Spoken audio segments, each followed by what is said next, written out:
Thank you. Thank you so much. Thank you. Thank you so much.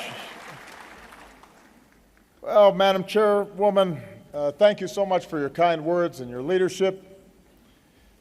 To Prime Minister Ali Mariam and the people of Ethiopia, once again, thank you for your wonderful hospitality and for hosting this Pan-African institution.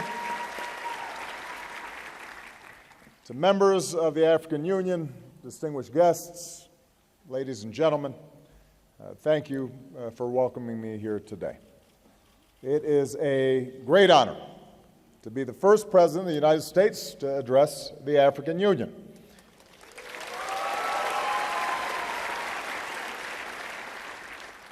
I'm grateful for this opportunity to speak to the representatives of more than 1 billion people of the great African continent. We're joined today by citizens, by leaders of civil society, by faith communities, and I'm especially pleased to see so many young people who embody the energy and optimism of today's Africa. Hello. Thank you for being here. I stand before you as a proud American. I also stand before you as the son of an African.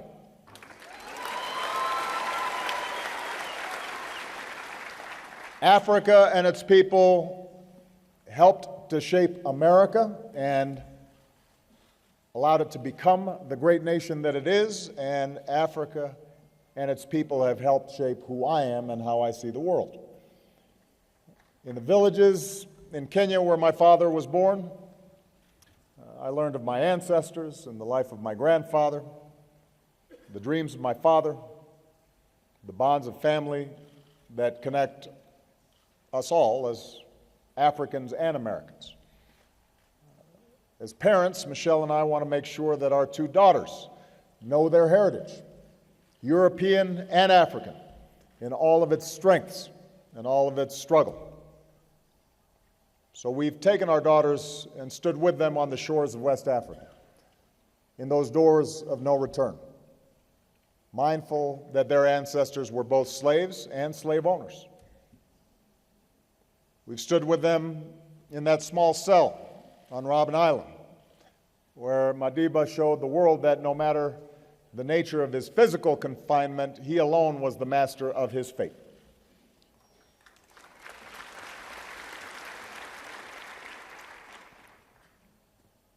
For us, for our children, Africa and its people teach us a powerful lesson: that we must uphold the inherent dignity of every human being. Dignity. That basic idea that by virtue of our common humanity, no matter where we come from or what we look like, we are all born equal, touched by the grace of God. Every person has worth. Every person matters. Every person deserves to be treated with decency and respect.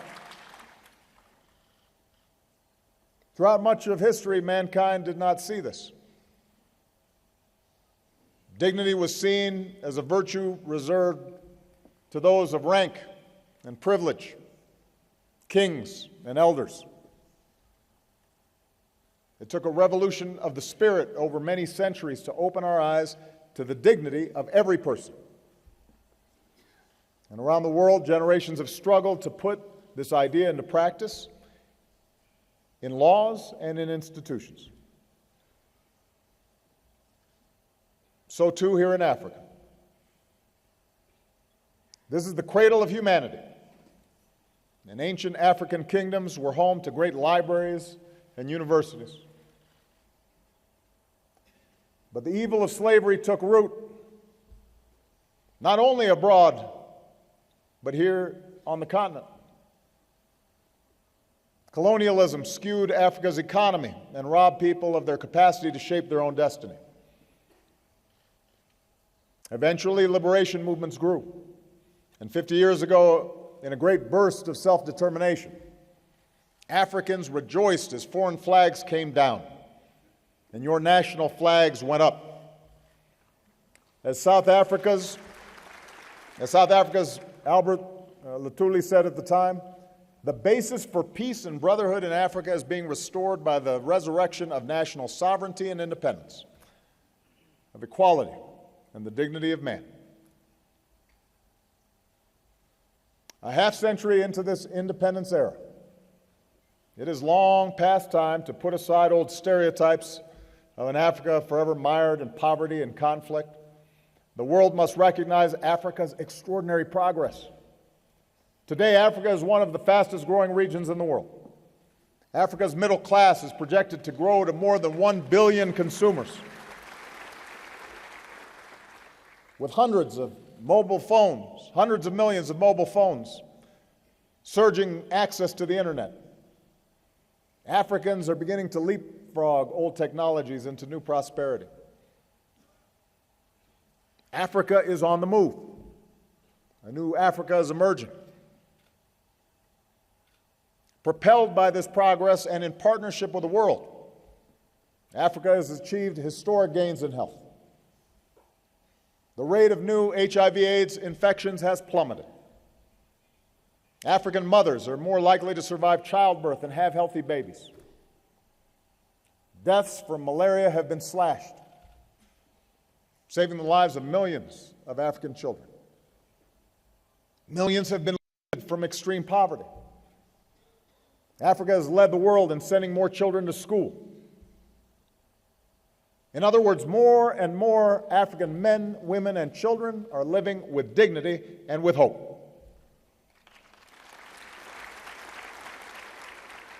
And Africa's progress can also be seen in the institutions that bring us together today. When I first came to sub-Saharan Africa as a president, I said that Africa doesn't need strong men, it needs strong institutions. And one of those institutions is the African Union. Here you can come together with a shared commitment to human dignity and development. Here your 54 nations pursue a common vision of an integrated, prosperous, and peaceful Africa. As Africa changes, I've called on the world to change its approach to Africa. So many Africans have told me, we don't want just aid, we want trade that fuels progress. We don't want patrons, we want partners who help us build our own capacity to grow. We don't want the indignity of dependence, we want to make our own choices and determine our own future. And as president, I've worked to transform America's relationship with Africa so that we're truly listening to our African friends and working together as equal partners. And I'm proud of the progress that we've made. We've boosted American exports to this region, part of trade that supports jobs for Africans and Americans. To sustain our momentum, and with the bipartisan support of some of the outstanding members of Congress who are here today, 20 of them who are here today, I recently signed the 10-year renewal of the African Growth and Opportunity Act, and I want to thank them all. Why don't they stand very briefly so you can see them, because they've done outstanding work.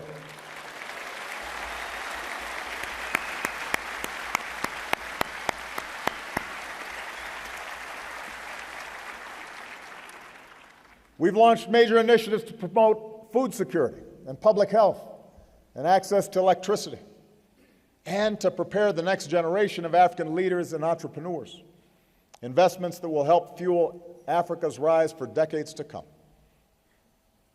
Last year, as the chairwoman noted, I welcomed nearly 50 African presidents and prime ministers to Washington so we could begin a new chapter of cooperation. And by coming to the African Union today, I'm looking to build on that commitment. I believe Africa's rise is not just important for Africa, it's important to the entire world. We will not be able to meet the challenges of our time, from ensuring a strong global economy, to facing down violent extremism, to combating climate change, to ending hunger and extreme poverty, without the voices and contributions of 1 billion Africans. Now, even with Africa's impressive progress, we must acknowledge that many of these gains rest on a fragile foundation. Alongside new wealth, hundreds of millions of Africans still endure extreme poverty. Alongside high-tech hubs of innovation, many Africans are crowded into shanty towns without power or running water, a level of poverty that's an assault on human dignity. Moreover, as the youngest and fastest growing continent, Africa's population in the coming decades will double to some 2 billion people, and many of them will be young, under 18. Now, on the one hand, this could bring tremendous opportunities as these young Africans harness new technologies and ignite new growth and reforms. Economists will tell you that countries, regions, continents grow faster with younger populations. It's a demographic edge and advantage, but only if those young people are being trained. We need only to look at the Middle East and North Africa to see that large numbers of young people with no jobs and stifled voices can fuel instability and disorder. I suggest to you that the most urgent task facing Africa today and for decades ahead is to create opportunity for this next generation.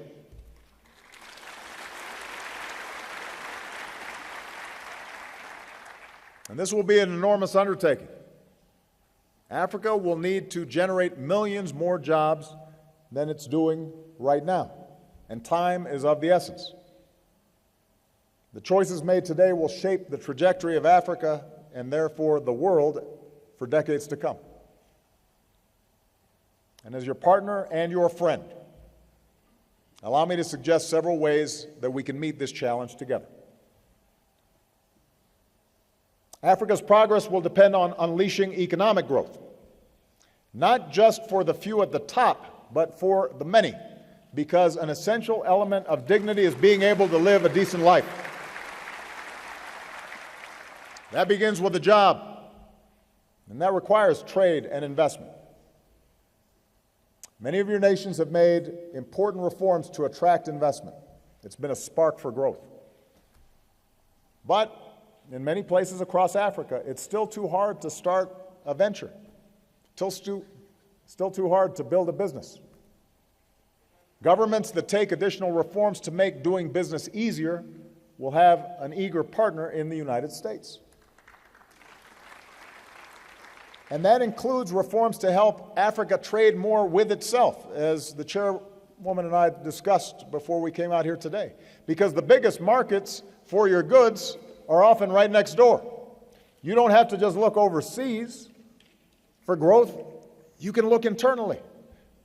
And our work to help Africa modernize customs and border crossings started with the East African community. Now we're expanding our efforts across the continent, because it shouldn't be harder for African countries to trade with each other than it is for you to trade with Europe and America.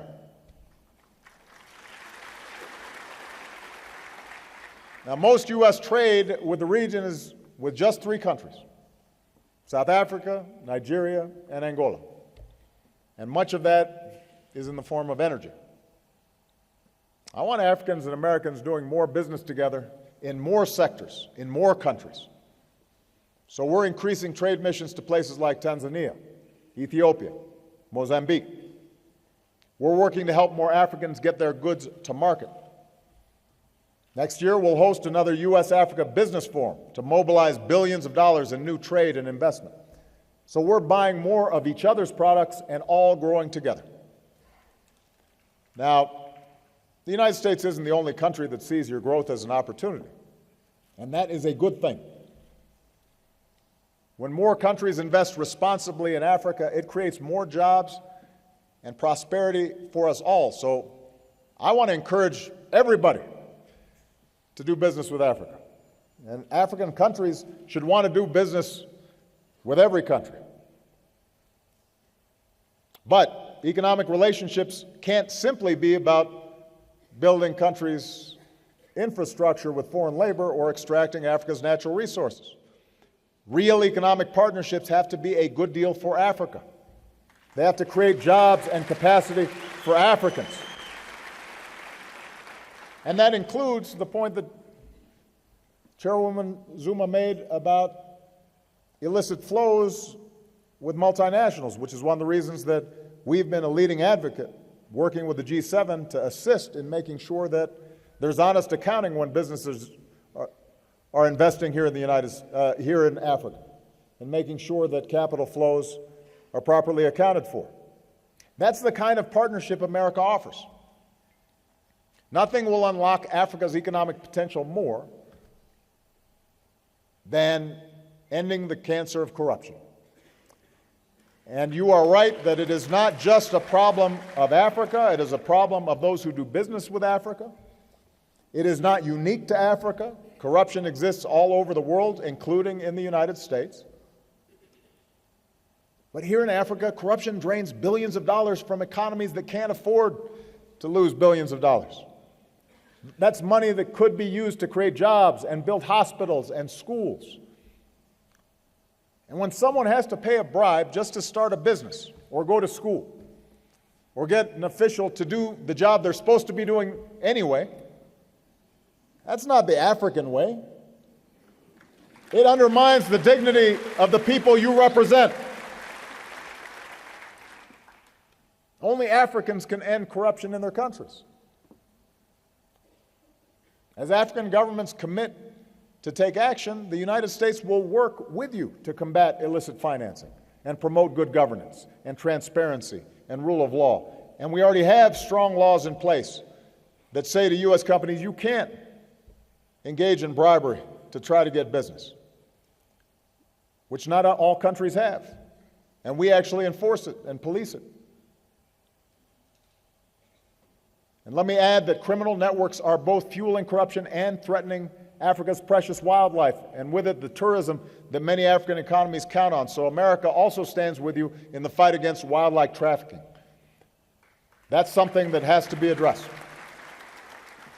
But ultimately, the most powerful antidote to the old ways of doing things is this new generation of African youth.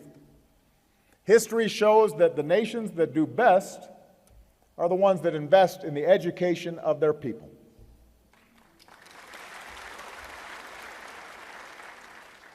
You see, in this information age, jobs can flow anywhere. And they typically will flow to where workers are literate and highly skilled and online. And Africa's young people are ready to compete. I've met them. They are hungry. They are eager. They're willing to work hard. So we've got to invest in them. As Africa invests in education, our entrepreneurship programs are helping innovators start new businesses and create jobs right here in Africa. And the men and women in our Young African Leaders Initiative today will be the leaders who can transform business and civil society and governments tomorrow. Africa's progress will depend on development that truly lifts countries from poverty to prosperity. Because people everywhere deserve the dignity of a life free from want. A child born in Africa today is just as equal and just as worthy as a child born in Asia or Europe or America. At the recent development conference here in Addis, African leadership helped forge a new global compact for financing that fuels development. And under the AU's leadership, the Voice of a United Africa will help shape the world's next set of development goals. And you're pursuing a vision of the future that you want for Africa. And America's approach to development, the central focus of our engagement with Africa, is focused on helping you build your own capacity to realize that vision. Instead of just shipping food aid to Africa, we've helped more than 2 million farmers use new techniques to boost their yields, feed more people, reduce hunger. With our new alliance of government and the private sector investing billions of dollars in African agriculture, I believe we can achieve our goal and lift 50 million Africans from poverty. Instead of just sending aid to build power plants, our Power Africa initiative is mobilizing billions of dollars in investment from governments and businesses to reduce the number of Africans living without electricity. Now, an undertaking of this magnitude will not be quick. It will take many years. But working together, I believe we can bring electricity to more than 60 million African homes and businesses and connect more Africans to the global economy.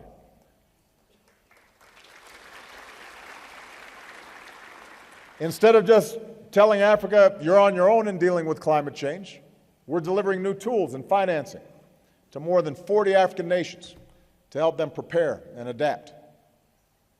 By harnessing the wind and sun, your vast geothermal energy, and rivers for hydropower, you can turn this climate threat into an economic opportunity. And I urge Africa to join us in rejecting old divides between North and South so we can forge a strong global climate agreement this year in Paris. Because sparing some of the world's poorest people from rising seas, more intense droughts, shortages of water and food is a matter of survival and a matter of human dignity.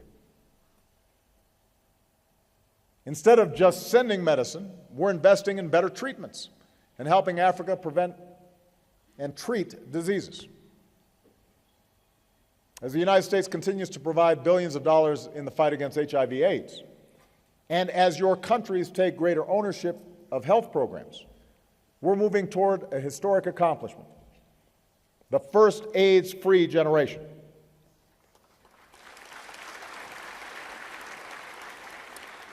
And if the world learned anything from Ebola, it's that the best way to prevent epidemics is to build strong public health systems that stop diseases from spreading in the first place. So America is proud to partner with the AU and African countries in this mission. Today I can announce that of the $1 billion that the United States is devoting to this work globally, half will support efforts here in Africa.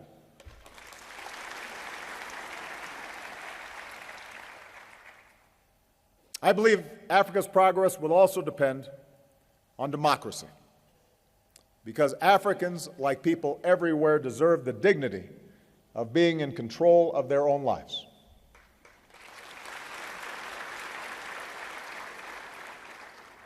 We all know what the ingredients of real democracy are.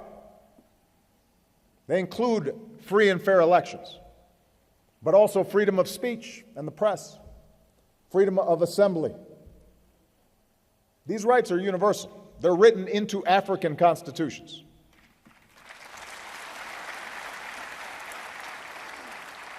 The African Charter on Human and People's Rights declares that every individual shall have the right to the respect of the dignity inherent in a human being. From Sierra Leone, Ghana, Benin, to Botswana, Namibia, South Africa, democracy has taken root. In Nigeria, more than 28 million voters bravely cast their ballots, and power transferred as it should, peacefully.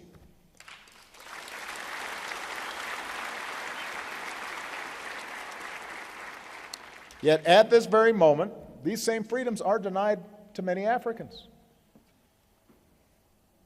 And I have to proclaim, democracy is not just formal elections.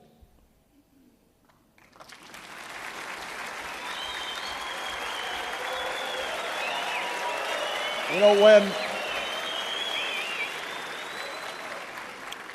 when journalists are put behind bars for doing their jobs, or activists are threatened as governments crack down on civil society, then you may have democracy in name but not in substance. And I'm convinced that nations cannot realize the full promise of independence until they fully protect the rights of their people. And this is true even for countries that have made important democratic progress. As I indicated during my visit to Kenya, the remarkable gains that country has made with a new constitution, with its election, cannot be jeopardized by restrictions on civil society. You know, likewise, our hosts, Ethiopians, have much to be proud of. I've been amazed at all the wonderful work that's being done here. And it's true that the elections that took place here occurred without violence. But as I discussed with Prime Minister Haile Mariam, that's just the start of democracy. I believe Ethiopia will not fully unleash the potential of its people if journalists are restricted or legitimate opposition groups can't participate in the campaign process. And to his credit, the Prime Minister acknowledged that more work will need to be done for Ethiopia to be a full-fledged, sustainable democracy. So these are conversations we have to have as friends. You know, American democracy is not perfect. We've worked for many years.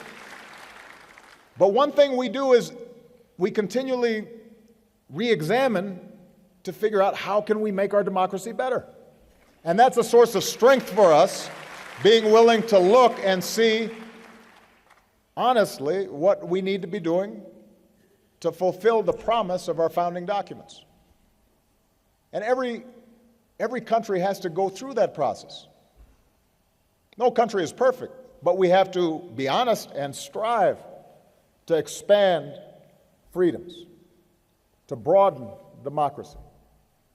The bottom line is that when citizens cannot exercise their rights, the world has a responsibility to speak out. And America will, even if it's sometimes uncomfortable. Even when it's sometimes directed towards our friends. And I know that there are some countries that don't say anything. And maybe that's easier to, for leaders to deal with. But you're kind of stuck with us. This is how we are. We believe in these things. We're going to keep on talking about it. And I want to repeat, we do this not because we think our democracy is perfect or we think that every country has to follow precisely our path. For more than 2 centuries since our independence, we're still working on perfecting our union. We're not immune from criticism. When we fall short of our ideals, we strive to do better. But when we speak out for our principles, at home and abroad, we stay true to our values, and we help lift up the lives of people beyond our borders. And we think that's important. And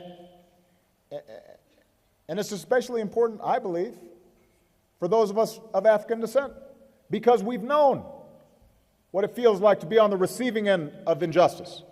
We know what it means to be discriminated against. We know what it means to be jailed. So how can we stand by when it's happening to somebody else? I'll be frank with you, it can't just be America that's talking about these things. Fellow African countries have to talk about these things. Just as other countries championed your break from colonialism, our nations must all raise our voices when universal rights are being denied. For if we truly believe that Africans are equal in dignity, that Africans have an equal right to freedoms that are universal, that's a principle we all have to defend. And it's not just a Western idea, it's a human idea. I have to also say that Africa's democratic progress is also at risk when leaders refuse to step aside when their terms end. Now,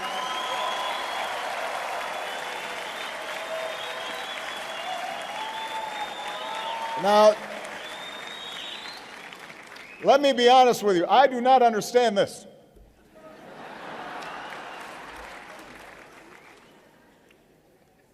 I am in my second term. It has been an extraordinary privilege for me to serve as the President of the United States.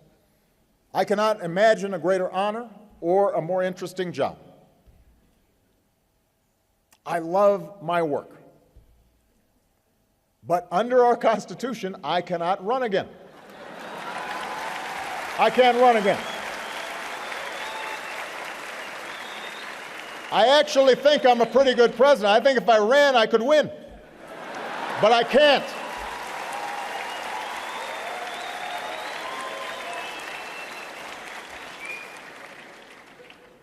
So there's a lot that I'd like to do to keep America moving, but the law is the law. And no one person is above the law, not even the president.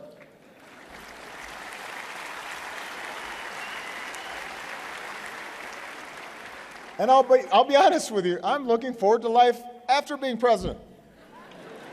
I won't have such a big security detail all the time. It means I can go take a walk. I can spend time with my family. I can find other ways to serve. I can visit Africa more often.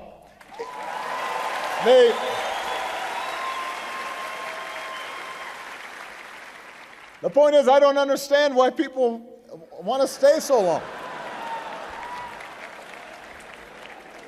Especially when they've got a lot of money.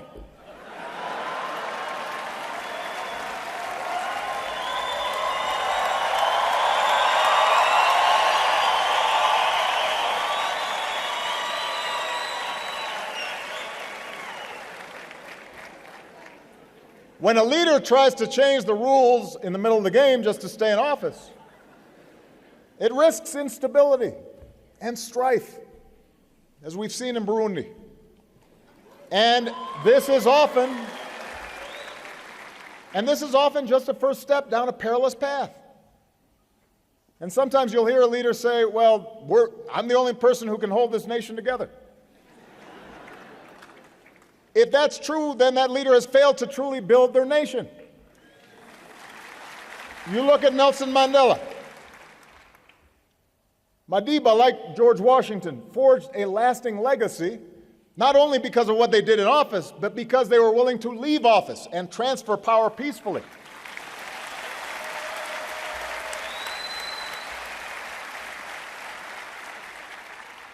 And just as the African Union has condemned coups and illegitimate transfers of power, the AU's authority and strong voice can also help the people of Africa ensure that their leaders abide by term limits and their constitutions. Nobody should be president for life. And your country's better off if you have new blood and new ideas. I'm still a pretty young man.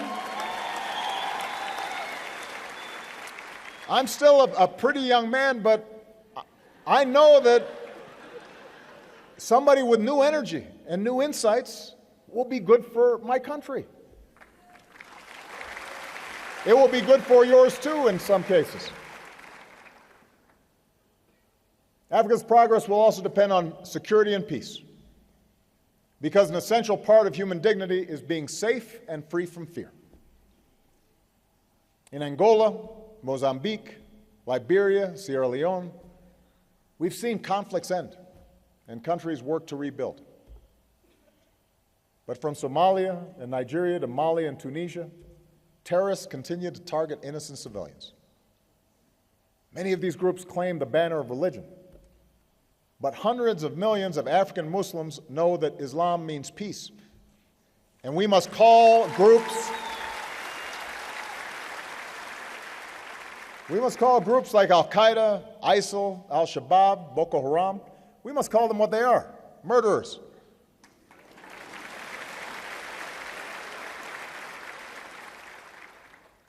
In the face of threats, Africa and the African Union has shown leadership. Because of the AU force in Somalia, Al-Shabaab controls less territory and the Somali government is growing stronger. In Central Africa, the AU-led mission continues to degrade the Lord's Resistance Army. In the Lake Chad Basin, forces from several nations with the backing of the AU are fighting to end Boko Haram's senseless brutality. And today we salute all those who serve to protect the innocent, including so many brave African peacekeepers. Now, as Africa stands against terror and conflict, I want you to know that the United States stands with you. With training and support, we're helping African forces grow stronger. The United States is supporting the AU's effort to strengthen peacekeeping, and we're working with countries in the region to deal with emerging crises with the African Peacekeeping Rapid Response Partnership. The world must do more to help as well. This fall at the United Nations, I will host a summit to secure new commitments to strengthen international support for peacekeeping, including here in Africa. And building on commitments that originated here in the AU, we'll work to develop a new partnership between the UN and the AU that can provide reliable support for AU peace operations. If African governments and international partners step up with strong support, we can transform how we work together to promote security and peace in Africa. Now, our efforts to ensure our shared security must be matched by a commitment to improved governance. Those things are connected. Good governance is one of the best weapons against terrorism and instability.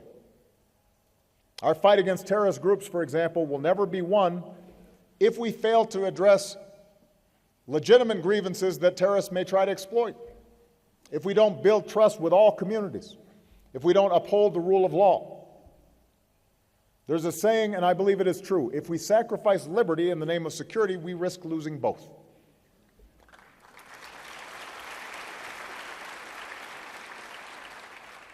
This same seriousness of purpose is needed to end conflicts. In the Central African Republic, the spirit of dialogue recently shown by ordinary citizens must be matched by leaders committed to inclusive elections and a peaceful transition. In Mali, the comprehensive peace agreement must be fulfilled. And leaders in Sudan must know their nation will never truly thrive so long as they wage war against their own people. The world will not forget about Darfur. In South Sudan, the joy of independence has descended into the despair of violence. I was there at the United Nations when we held up South Sudan as the promise of a new beginning. And neither Mr. Kiir nor Mr. Machar have shown so far any interest in sparing their people from this suffering or reaching a political solution. Yesterday, I met with leaders from this region.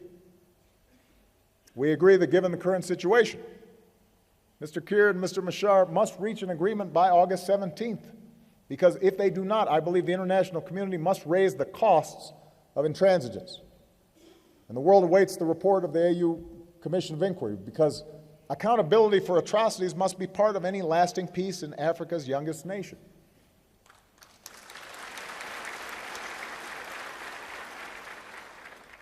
And finally, Africa's progress will depend on upholding the human rights of all people, for if each of us is to be treated with dignity, each of us must be sure to also extend that same dignity to others.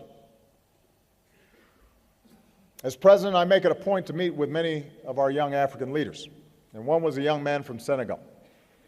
He said something wonderful about being together with so many of his African brothers and sisters. He said, "Here I have met Africa, the Africa I've always believed in. She's beautiful, she's young, she's full of talent and motivation and ambition." I agree. Africa is the beautiful, talented daughters who are just as capable as Africa's sons.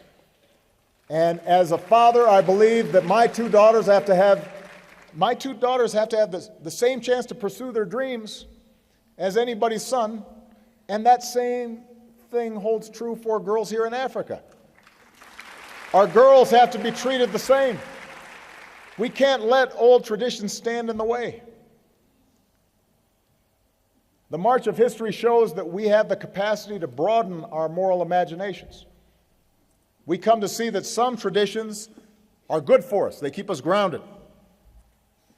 But that in our modern world, other traditions set us back.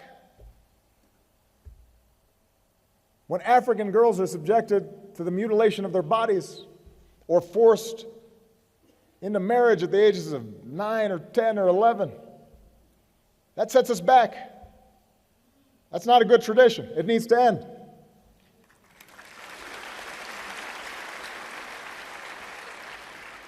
When more than 80% of new HIV cases in the hardest hit countries are teenage girls, that's a tragedy. That sets us back. So America's beginning a partnership with 10 African countries: Kenya, Lesotho, Malawi, Mozambique, South Africa, Swaziland, Tanzania, Uganda, Zambia, and Zimbabwe, to keep teenage girls safe and AIDS-free. And when girls cannot go to school and grow up not knowing how to read or write, that denies the world future women engineers, future women doctors, future women business owners, future women presidents. That sets us all back. That's a bad tradition, not providing our girls the same education as our sons. I was saying in Kenya Nobody would put out a football team and then just play half the team. You'd lose. The same is true when it comes to getting everybody an education. You can't leave half the team off, our young women. So as part of America's support for the education and the health of our daughters, my wife, Michelle, is helping to lead a global campaign, including a new effort in Tanzania and Malawi, with a simple message. Let girls learn. Let girls learn so they grow up healthy and they grow up strong, and that will be good for families, and they will raise smart, healthy children, and that will be good for every one of your nations. Africa is the beautiful, strong women that these girls grow up to become. The single best indicator of whether a nation will succeed is how it treats its women.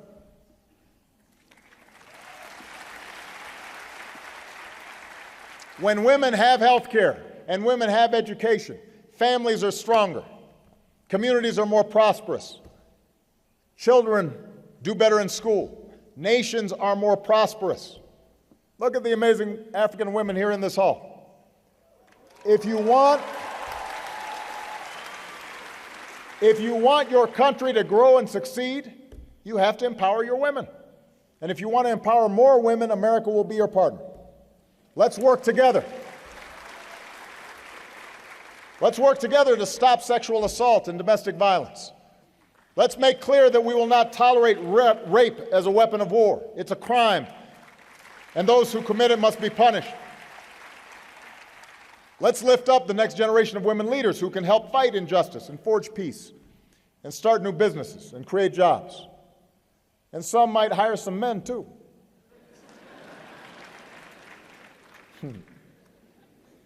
We'll all be better off when women have equal futures. And Africa is the beautiful tapestry of your cultures and ethnicities and races and religions. Last night, we saw this amazing dance troupe made up of street children who had formed a dance troupe, and they performed for the Prime Minister and myself. And there are 80 different languages, and I don't know how many ethnic groups. And there were like 30 different dances that were being done, and the Prime Minister was trying to keep up with, okay, I think that's one Zomoro, and they were moving fast. And that diversity here in Ethiopia is representative of diversity all throughout Africa. And that's a strength. Now, yesterday I had the privilege to view Lucy. You may know Lucy. She's our ancestor, more than 3 million years old.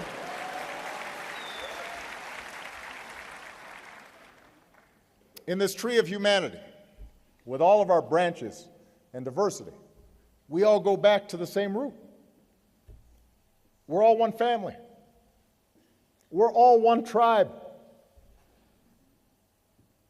And yet so much of the suffering in our world stems from our failure to remember that, to not recognize ourselves in each other. We think because somebody's skin is slightly different, or their hair is slightly different, or their religious faith is differently expressed, or they speak a different language, that it justifies somehow us treating them with less dignity. And that becomes the source of so many of our problems. And we think somehow that we make ourselves better by putting other people down. And that becomes the source of so many of our problems. When we begin to see each other as somehow less than ourselves, when we succumb to these artificial divisions of faith or sect or tribe or ethnicity, then even the most awful abuses are justified in the minds of those who are thinking in those ways. And in the end, abusers lose their own humanity as well.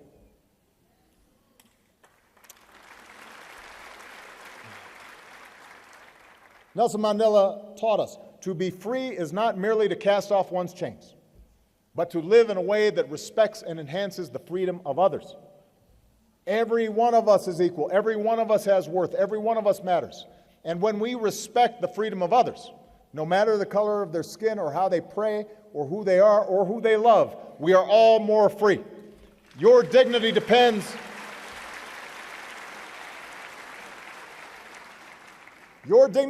on my dignity, and my dignity depends on yours. Imagine if everyone had that spirit in their hearts. Imagine if governments operated that way.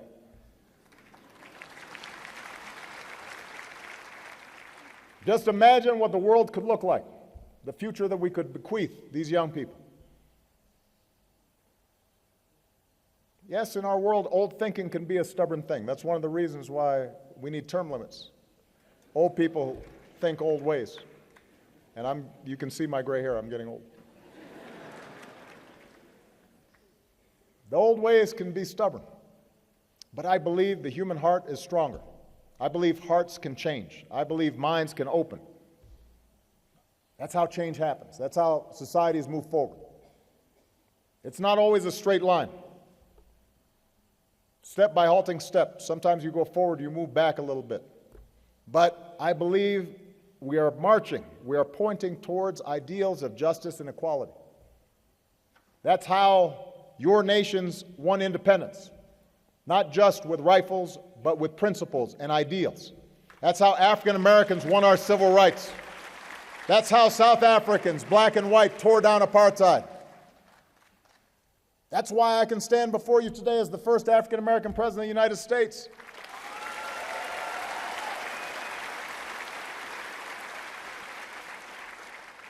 New thinking, unleashing growth that creates opportunity, promoting development that lifts all people out of poverty, supporting democracy that gives citizens their say, advancing the security and justice that delivers peace, respecting the human rights of all people. These are the keys to progress, not just in Africa, but around the world. And this is the work that we can do together. And I am hopeful. As I prepare to return home, my thoughts are with that same young man from Senegal who said, "Here I have met Africa, the Africa I've always believed in. She is beautiful and young, full of talent and motivation and ambition." To which I would simply add, as you build the Africa you believe in, you will have no better partner, no better friend than the United States of America. God bless Africa. God bless the United States of America. Thank you very much, everybody. Thank you.